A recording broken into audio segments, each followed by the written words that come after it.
presidente de la República hizo su discurso de rendición de cuentas ante la Asamblea Nacional, en la que trazó la ruta de desarrollo de República Dominicana en áreas como la economía, la parte social, la infraestructura. También habló de tecnología. Lo dijo todo. El mandatario verdaderamente rindió cuentas como manda la Constitución. ¿Cómo cataloga la oposición el discurso de Abinader? Para este análisis conversamos ahora con Temístocles Montaz, miembro del Comité Político del PLD, ex ministro de Economía, Planificación y Desarrollo. También conversamos con Ana García, miembro de la Dirección Política de la Fuerza del Pueblo, con Eric Ortiz, miembro de la Dirección Política del Partido Opción Democrática, y también con Richard Medina, economista y miembro del Comité Político del Partido de la Liberación Dominicana. Tenemos toda una peña opositora el día de hoy en el programa. Bienvenidos, ¿qué tal? Muchas gracias. Encantado de estar con ustedes. Qué Muy bien, buenas pues Bueno, tardes, bienvenido. placer estar Vamos a con ustedes. ver, vamos a ver cómo organizamos esto, pero con el permiso de la dama y atendiendo a los años de experiencia, no otra cosa, me gustaría escuchar la opinión de don Temo Montaz, miembro, que además es un privilegio tenerlo acá junto a todos ustedes, por supuesto, por sus años de experiencia, por todo. Cuénteme su opinión de la rendición de cuentas del presidente el pasado viernes. Bueno, mira, yo creo que lo primero que hay que tener en cuenta es el contexto en el que se produce ese discurso. El presidente Abinader va al Congreso en un escenario en el que la situación dominicana resultaba realmente muy preocupante. Muy preocupante porque la percepción generalizada a nivel de la población era que en la República Dominicana habían serios problemas asociados, primero, a la delincuencia, segundo, a la corrupción y, en tercer lugar, al alto nivel de los precios, realmente al costo de la vida. Yo creo que esos tres elementos el presidente Abinader sabía que gravitaban de manera negativa en la opinión de la mayoría de la población, lo que había conducido a la generación de una situación de desconfianza en las acciones gubernamentales.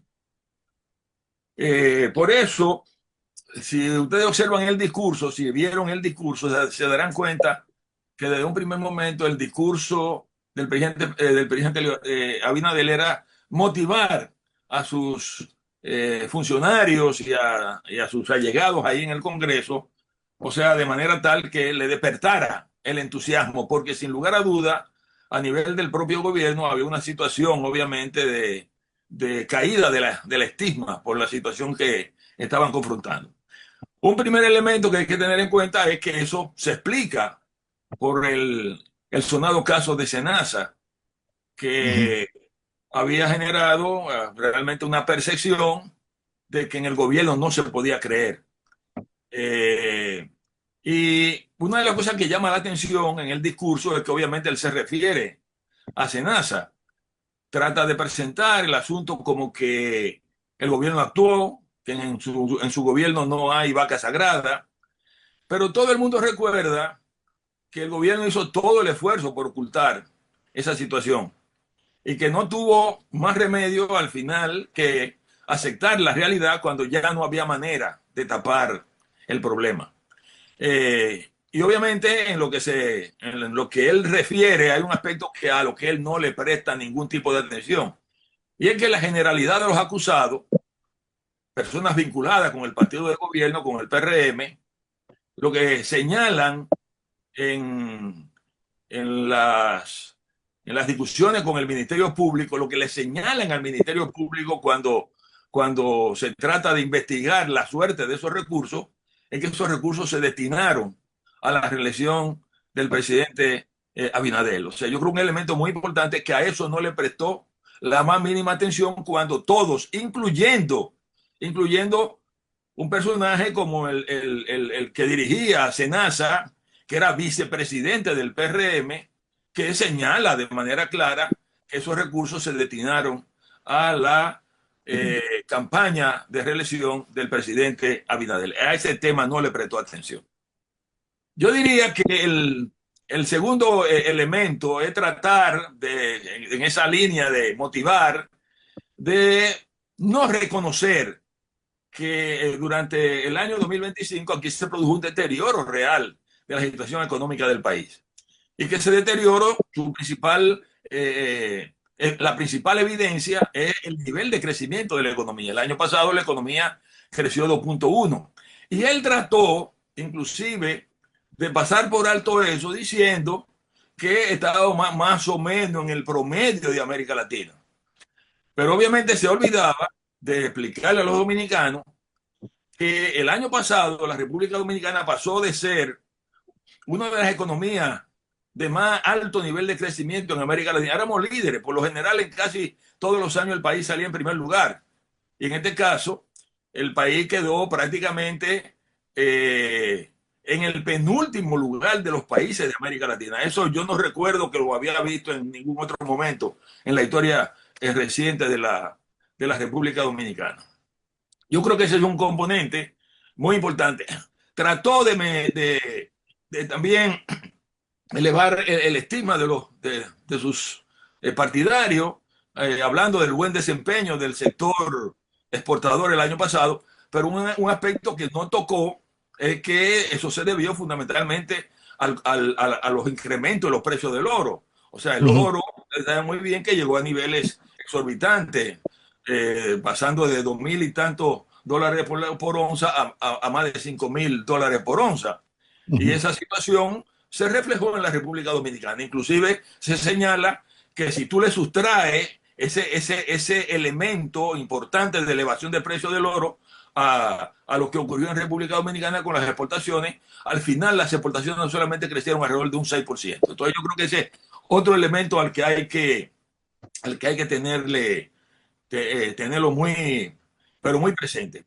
Entonces, yo te diría que el otro elemento es que él refiere el problema del costo de la vida asociado al problema, digamos, de la elevación de los salarios mínimos. Yo creo que es un error plantear el tema en función de eso.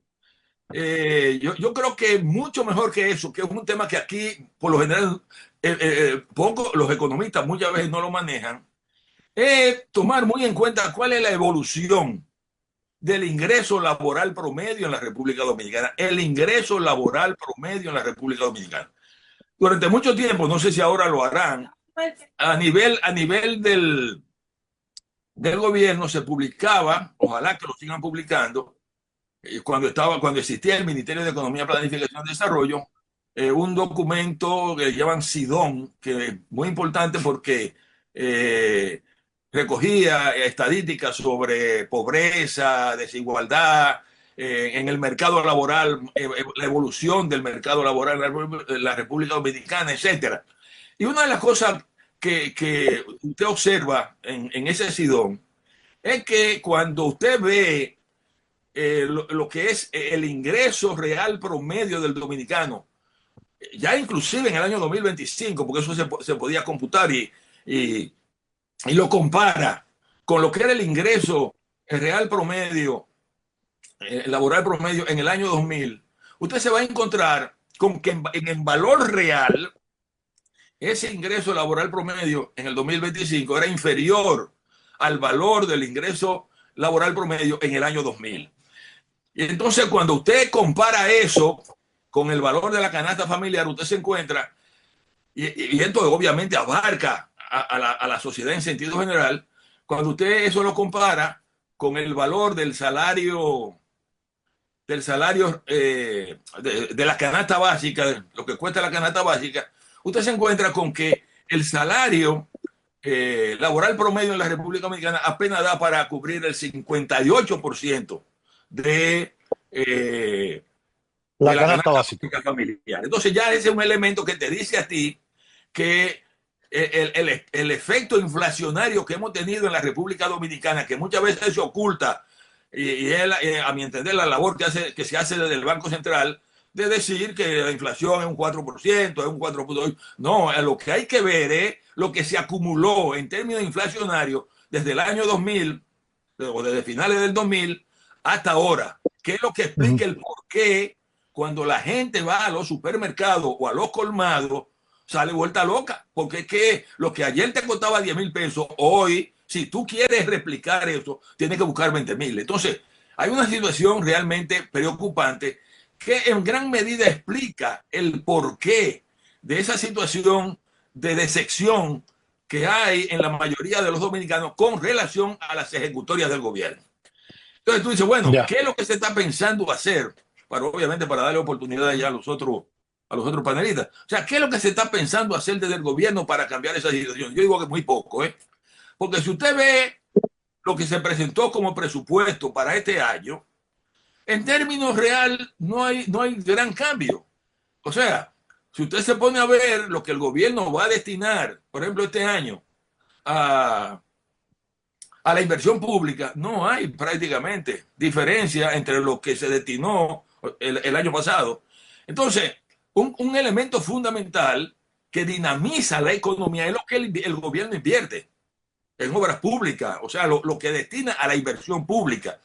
Si eso no activa la economía, no arrastra el sector privado, entonces hay un problema serio. Y el otro elemento que el gobierno no refiere es el alto nivel de ineficiencia que hay en el gobierno. El gobierno el año pasado, en términos digamos, de inversión pública, fue muy pobre. O sea, cuando usted se pone a ver lo que la sociedad dominicana en sentido general invirtió el año pasado, la cantidad de recursos que se invirtió el sector privado, el propio gobierno. O sea, el nivel de inversión fue para que la economía creciera más. Nosotros debimos haber crecido con ese nivel de inversión por lo menos 4 o 5% del Producto Interno Bruto y crecimos 2.1. Lo que significa que aquí hay serios problemas de productividad, problemas de entaponamiento en las instituciones públicas que ralentizan el que los proyectos se puedan poner en ejecución. Yo creo que de manera general, para no yo agotar todo el tema del discurso, yo creo que por ahí más o menos puedo dar una idea de que esas son las percepciones que uno puede sacar rápidamente del discurso del presidente. Qué bien, gracias, gracias, don Temo. Volveremos a usted. Vamos con Ana, a ver qué opinión le merece brevemente el discurso para ir compartiendo con el resto de los colegas.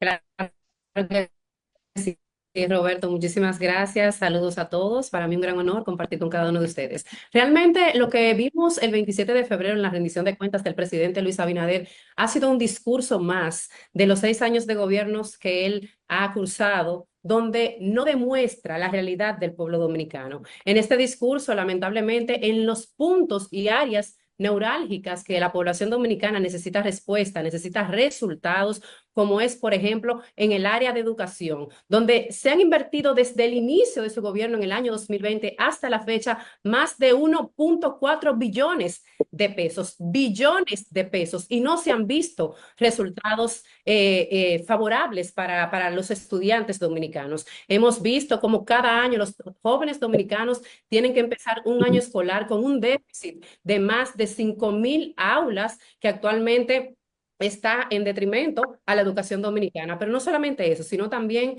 que hemos visto el nivel de resultados en pruebas internacionales, como por ejemplo las pruebas PISA. Ahí los jóvenes lamentablemente se han quedado en los últimos puestos representando a la República Dominicana, y eso llama poderosamente la atención. Y es por esto que esto trae como resultado la gran deserción escolar que existe en República Dominicana, que asciende aproximadamente en un 32%, donde todos esos jóvenes lamentablemente tienen que llegar a las calles de la República Dominicana a buscar una oportunidad porque no encuentran justamente esa área, esa escuela, ese centro con el cupo, pero tampoco con las condiciones adecuadas para poder recibir recibir el pan de la enseñanza. Es ahí que el gobierno debe de crear políticas públicas eficientes para que esos jóvenes puedan encontrar oportunidad. Se habla de oportunidad 1424 que presenta el presidente Luis Abinader como un logro, pero ¿qué hacemos y qué hace el gobierno? Capacitando a jóvenes cuando esos jóvenes no encuentran una oportunidad laboral, en vez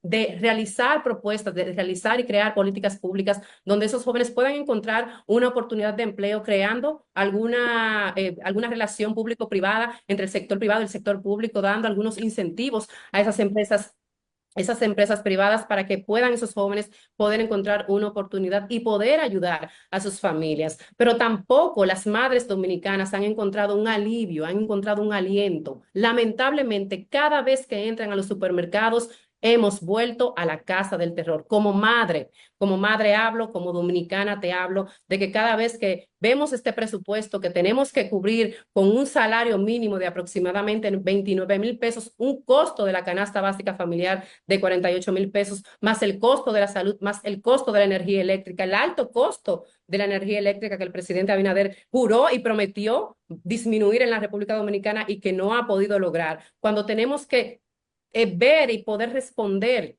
a nuestros hijos de tener que pagar transporte, tener que pagarle colegiatura, porque lamentablemente no encuentran un sistema eficiente en la República Dominicana. Vemos que ahí el gobierno del presidente Abinader se ha quemado en esta materia al poder tener un costo de la canasta básica familiar alcanzable para las familias. Él omitió el hecho de que los alimentos y las bebidas no alcohólicas en República Dominicana tienen una inflación de un 9%, pero también que la inflación en la República Dominicana y la inflación que se establece en el Banco Central como límite, que es un 5%, en el año 2025 llegó a un 4,95%. Quiere decir que con este nivel de inflación es imposible que las mesas de las familias dominicanas, es imposible que en los supermercados podamos adquirir productos de la canasta básica familiar a un costo asequible y que el salario mínimo pueda alcanzar para esto. Pero no solamente esto, también vimos las obras que el presidente Abinader pues ha presentado, que ha concluido, entre comillas. Hemos visto múltiples obras, un listado larguísimo, pero también le hacemos la pregunta al presidente Abinader. ¿Qué pasó con esos 775,000 dólares que Arodón pues le ofreció y que le pagó al gobierno dominicano? Y que con ese dinero el presidente Abinader prometió muchas obras que inclusive no se han concluido ni se han iniciado. Inclusive obras como por ejemplo el puente del río Sama no se ha iniciado. Hospitales que no se han iniciado. Hemos visto cómo constantemente el gobierno del PRM miente a la población dominicana, cómo constantemente quiere hacerle entender a la población dominicana de que han estado gestionando una administración para la gente, no una administración lamentablemente mediocre. La línea 12 del metro que fue inaugurada el 24 del mes de febrero, lamentablemente hemos visto una obra que sí aplaudimos porque todo lo que sea desarrollo para la República Dominicana y para mejorar la calidad de vida del dominicano, pues lo apoyamos. Pero nosotros como políticos, nosotros como oposición y mucho más como ciudadanos dominicanos estamos compelidos y obligados a fiscalizar lo que hace el Estado. Y es por eso que nosotros desde la Fuerza del Pueblo y los técnicos expertos en en materia de infraestructura, pues hemos hecho un análisis importante de lo que ha construido el presidente Luis Abinader. Construyó una línea 2. Esta es la pregunta. ¿A qué costo? A un costo de nada más y nada menos que 7,277 millones de dólares. Cada kilómetro costó 1,000 millones de dólares. Esto es inaudito. En los gobiernos del presidente Leonel Fernández se construyó la línea 1 del metro de 14,5 kilómetros y simplemente costó 800 millones de dólares. Es aquí donde nosotros hacemos la pregunta. ¿Cómo está gestionando el gobierno del PRM los recursos del Estado, lo que pagamos los dominicanos? Es aquí donde nosotros exigimos no solamente oportunidad para la juventud, no solamente un alto costo de la canasta básica familiar que que no sea y que no impacte de manera significativa la mesa de las familias dominicanas y el bolsillo del dominicano, sino también exigimos seguridad a la ciudadanía, seguridad a las madres que dejan que sus hijos salgan a las escuelas y que lamentablemente viven con un nivel de incertidumbre elevado, de no saber si sus hijos van a llegar con vida, de no saber si sus hijos van a llegar a sus casas en el estado que ellos le dejaron salir. Es aquí donde nosotros exigimos que esas desapariciones, que él no habló de esas desapariciones en su discurso de rendición de cuentas, que dé y que rinda cuentas a la población dominicana de qué ha pasado con todos esos niños, con todos esos Ujú. adultos que se han desaparecido.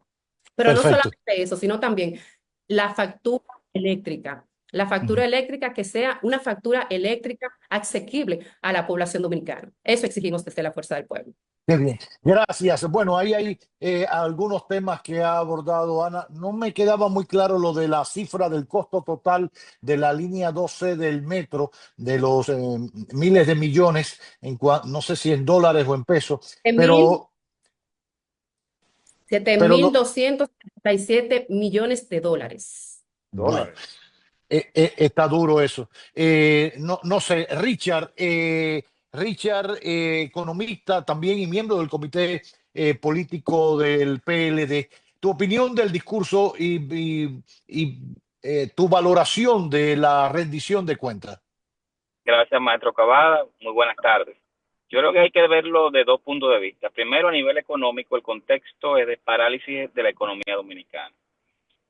El sector construcción está cayendo, con eso está arrastrando la industria local, o sea que cuando se construye no solamente es pegar blocks, también es producir blocks, varillas, pintura, cemento, inodoros, etcétera. Entonces eso está ahora mismo paralizado, tenemos más de 15 meses en una situación de parálisis económica y se refleja en la creación de empleos. El año pasado las estadísticas del Banco Central hablan de unos 117,000 empleos que se crearon al último trimestre del año respecto al último trimestre de 2024. De esos, hay 75,000 empleos que fueron creados única y exclusivamente por el Estado Dominicano. Es decir, que el 64% de los empleos que creó República Dominicana el año pasado se explican solo por el Estado. Es decir, que el sector privado no está creando empleos. De hecho, si nos vamos solamente a aquellos que son empleos privados, sacando a aquellas personas que son trabajadores por cuenta propia, servicio doméstico y patronos o socios de empresa, los empleos privados crecieron en apenas 1.756 puestos de trabajo en 2025. Esa es una cifra alarmantemente baja.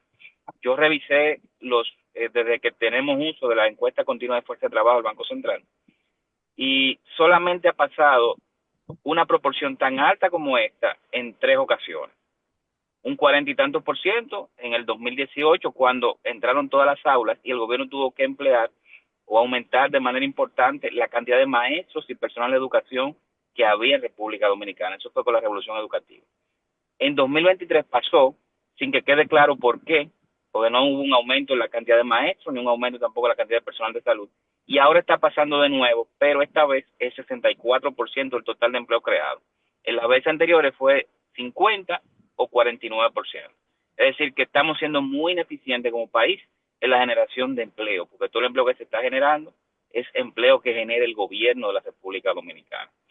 Y eso me hace a mí, me hace ver otra situación, y es que estamos teniendo un gobierno que cada vez es más ineficiente.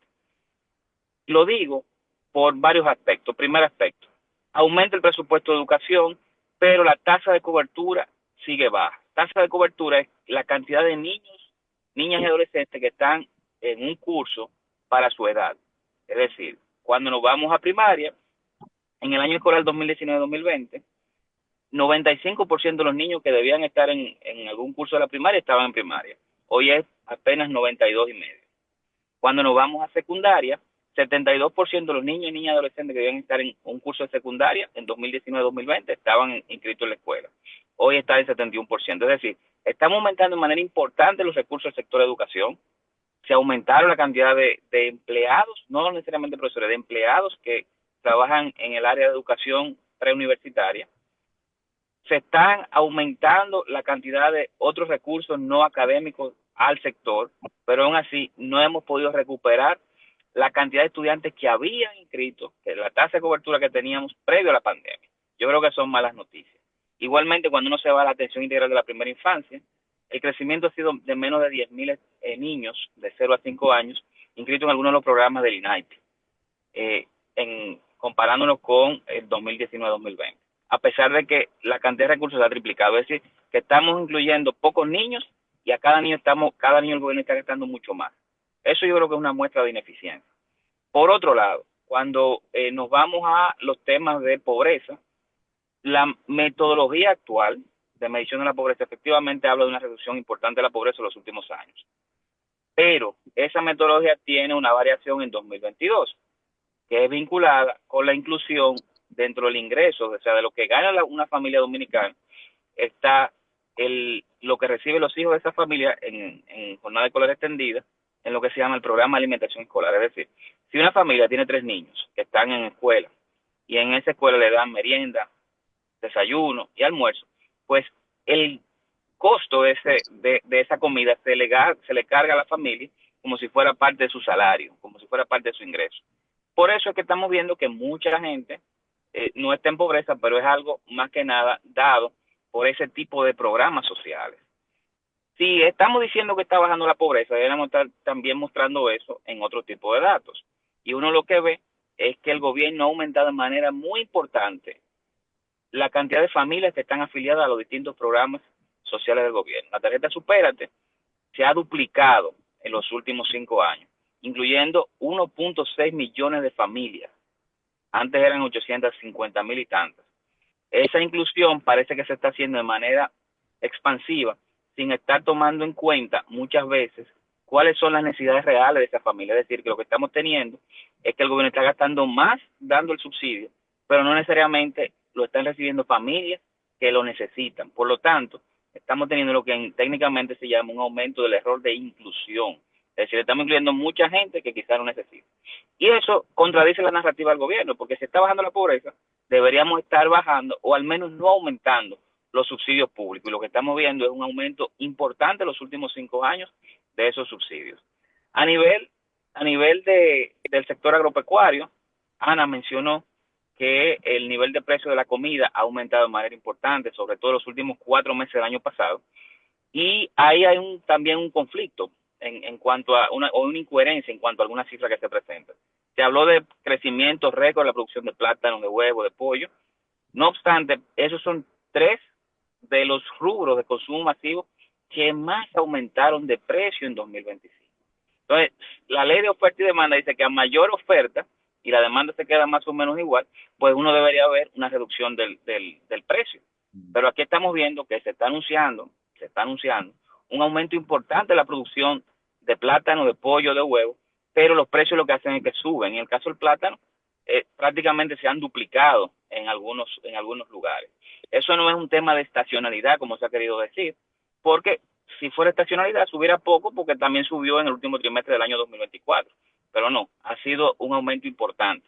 Y eso hay varias causas, y yo las quiero mencionar rápidamente. Uno, la entrada de diversas plagas. La más famosa que hemos visto que afectó el cerdo fue la fiebre porcina africana, pero también han habido 3 plagas a nivel de la producción de plátano y de otros rubros. Segundo, el hecho de que el dólar ha fluctuado tanto en los últimos meses ha generado que los insumos los cuales se compran para la producción agrícola aumenten de precio, insumos importados. Y tercero, la mala planificación desde el Ministerio de Agricultura que hemos visto. Esa mala planificación se explica o se ve en que la Comisión Nacional Avícola, la Comisión Nacional Arrocera, no está haciendo su trabajo de tratar de tener un precio lo suficientemente atractivo para los productores, pero lo suficientemente bajo para los consumidores, como sucedió en los gobiernos del PLD. Y 2 últimos aspectos muy breves. Primero, se habló de que está subiendo la cantidad de activos de la banca o del sistema financiero en un 7%. Eso es cierto. Ahora, uno tiene que analizarlo en base a lo que debería ser. Cuando uno ve que aumenta en un 7% y la inflación fue 5%, en términos reales, es decir, quitando el efecto de precios, fue solamente de 2%. Por lo tanto, ese aumento de 2% es muy bajo en comparación con el 5, 6, 7% en términos reales que habíamos visto antes. Es decir, que a nivel del sector financiero no está creciendo tanto, lo cual refleja la parálisis económica que hablaba al principio. Sobre esa parálisis económica, quiero acotar que cuando nos comparamos con todos los países de Centroamérica, esos países crecieron 3 y 4% todos. Panamá, Guatemala, Costa Rica, Nicaragua, Honduras y El Salvador. Todos crecieron 3 o 4%, que es lo que habitualmente ellos crecen. Nosotros, que crecemos normalmente 5%, apenas crecimos 2.1%. Es decir, no es por factores exógenos, no es por factores externos, porque los países de Centroamérica son muy parecidos a República Dominicana y dependen mucho del mercado estadounidense. Entonces, si no hubiese sido por temas extranjeros, o externos, perdón, esos países hubiesen crecido poco, pero no crecieron lo que normalmente crecen. Y un último punto que no quería dejar de pasar era el vinculado con cómo el gobierno está manejando situaciones o cifras vinculadas con la seguridad ciudadana.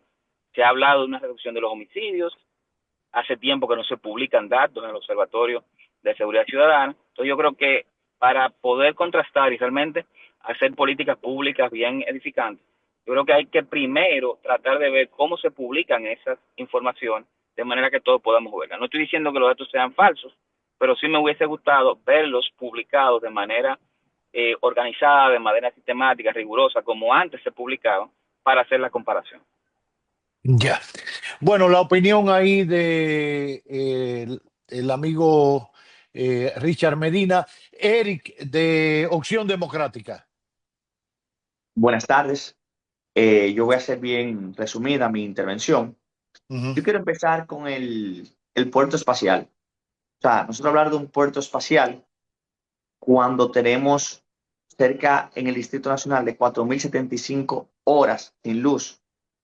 Fue lo que tuvimos el año pasado. Eso da cerca de 170 días del año. Tuvimos apagones, más apagones generalizados. Llevamos 2.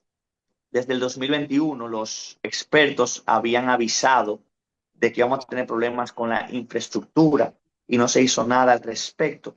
Y también recordar que esto era un problema que la sociedad dominicana había avanzado al respecto. O sea, en el 2019, el PRM recibió un gobierno con muchísimo menos apagones y con un déficit eléctrico muchísimo más pequeño, se ha triplicado. Y han tenido que tomar medidas de emergencia como las barcazas que producen a un precio muy alto y con un importante impacto ambiental. Eso por el lado eléctrico. Luego vamos a hablar de la canasta básica. Solamente el salario mínimo en su escala más alta alcanza a la canasta básica más barata en su quintil más económico. Y este gobierno se continúa negando a indexar los salarios por inflación, lo cual es muy duro para las familias dominicanas. También la falta de inversión en infraestructura. El 88% del gasto del Estado Dominicano es para cubrir gasto corriente. Solamente el 12% está enfocado en inversiones. Y todos sabemos que las inversiones lo que nos da el crecimiento, esa infraestructura necesaria para el desarrollo de toda nación. Estamos muy pobres en eso. También recalcar que la bandera del PRM siempre fue la lucha contra la corrupción. Tenemos el caso de Senasa, pero no solo eso, señores, tenemos 0 condenas a la fecha. Ya han pasado 6 años y no tenemos una sola condena de los famosos casos que todos vimos en televisión. O sea, tampoco hay resultados. Crecimos en empleos, como mencionó mi compañero, pero el 65% del crecimiento de los empleos fue en el sector público. Fue en el sector público y el sector público no genera riqueza. Entonces, eso es algo también que tenemos que ver. No tenemos nada concreto en esta gestión que podamos decir, miren, esto hemos avanzado, hemos visto un deterioro importante de los servicios públicos. La inversión en salud ha bajado mucho. Se proyecta que para el 2028, como porcentaje del PIB, va a terminar en 1.5, cuando debería tener un 4.7% del PIB. la economía no está creciendo, éramos la economía que más crecía, bajó a un 2.5, pero en un año que se tomaron más de 200.000 millones de pesos prestados, eh, deja mucho que desear y hay cosas que tú no tienes explicación. Simplemente no hay explicación, porque el sector eléctrico para nadie es un secreto lo mucho que ha retrocedido. Y eso es transversal a todas las áreas productivas del pueblo dominicano. Entonces, Ya. mira, a mí me dio mucha pena. No hemos resuelto un solo problema desde el 2021. Un solo problema crítico no se ha resuelto. Y con eso termino mi intervención. Ya, gracias, Eric. Bueno, pues ahí están las opiniones de portavoces de las diferentes organizaciones de la oposición en torno a la rendición de cuentas del presidente Abinader. Por último, él invitó a la oposición a googlear una serie de cosas. Hay quienes han dedicado tiempo a eso, de las obras que él enunció por provincias. Hay quienes dicen que ya estaban hechas incluso desde el gobierno anterior. ¿Es así, don Temo? Bueno, hay casos de obras que él inclusive anunció que fueron realizadas en el año 2023, algunas en el 2024. Yo pienso que él hizo un gran esfuerzo por tratar de presentar una cantidad importante de obras para motivar a su gente, pero en realidad no se corresponde inclusive con el nivel de inversión que hubo el año pasado. El año pasado, ya te decía al principio, que fue uno de los años donde hubo menor nivel de inversión pública. Entonces, presentar todas estas obras cuando muchas de ellas se ejecutaron en años anteriores es una manera inclusive de engañar a la opinión pública, a la población dominicana. O sea, yo Ya. pienso que ahí se tuvo, ahí el presidente no se manejó de manera correcta. Por último, estamos ante una situación mundial bastante complicada. La incursión militar de Israel y Estados Unidos en Irán, y a su vez Irán ha ripostado atacando refinerías, por ejemplo, en Arabia Saudita, ha también atacado a Bahrein, a Qatar, una serie de cosas, sobre todo en temas de las refinerías. Estamos hablando de potencias en materia de hidrocarburos, tanto en petróleo como en gas. El conflicto actual, ¿cómo nos pudiera repercutir a nosotros como país en materia de los precios de los combustibles? ¿Se ha retrasado el gobierno en tomar alguna acción? Es cierto que la acción militar comenzó el fin de semana, pero hoy lunes ya no deberían estar previendo o planificando qué hacer ante una alza desproporcionada del tema de los combustibles a nivel mundial. Ya el precio se está disparando. ¿Qué opinión le merecen, Richard?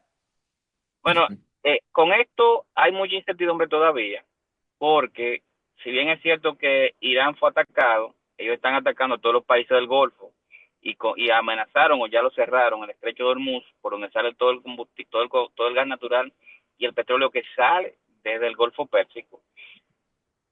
Los mercados tienden a sobrereaccionar. Esta mañana yo vi que el petróleo está aumentando un 10%. Ha ido bajando durante el día y el aumento es solo de 4%. Igual pasa con el gas natural, un aumento de 9% al inicio del día cuando abrió los mercados y ya está más o menos un 3-4% de aumento. O sea que son niveles manejables. Hasta ahora, eso no implica que viene un deterioro importante en la cuenta corriente de República Dominicana. O sea que no puede afectar, pero no es la magnitud de que uno a veces piensa. Con el tema de la cantidad de petróleo que llega aquí, nuestro principal proveedor de petróleo, casi la totalidad, es de Estados Unidos. Por lo tanto, no es petróleo que sale desde el Golfo Pérsico. Creo que sí va a haber un aumento a nivel estructural si se mantiene esa situación, porque Irán, o sea, Arabia Saudita, le vendían principalmente a China. Entonces, si el petróleo de Arabia Saudita, los países del Golfo y de Irán, no va a China, China va a comenzar a comprar petróleo en otros lugares, lo cual sí puede aumentar de manera importante el precio del petróleo en las próximas semanas. Pero hasta ahora no he visto un aumento que sea muy relevante el precio del petróleo, o muy relevante no, sino fuera de lo que uno esperaría para este tipo de conflicto. Hay que darle seguimiento a la noticia, hay que darle seguimiento a la noticia, a ver qué va a pasar, sobre todo qué pasa con Irán en torno al estrecho de Hormuz. Pero el aumento del petróleo, por lo menos al momento de ahora, que son casi las 2 de la tarde del lunes, no es tan relevante como para que vea un aumento del precio de la gasolina a final de semana. O sea que yo creo que eso hay que irlo monitoreando día a día, pero hasta ahora no ha habido tal situación que nos genere a nosotros, con el petróleo que compramos, un aumento muy importante que complique la gestión del gobierno. Ya.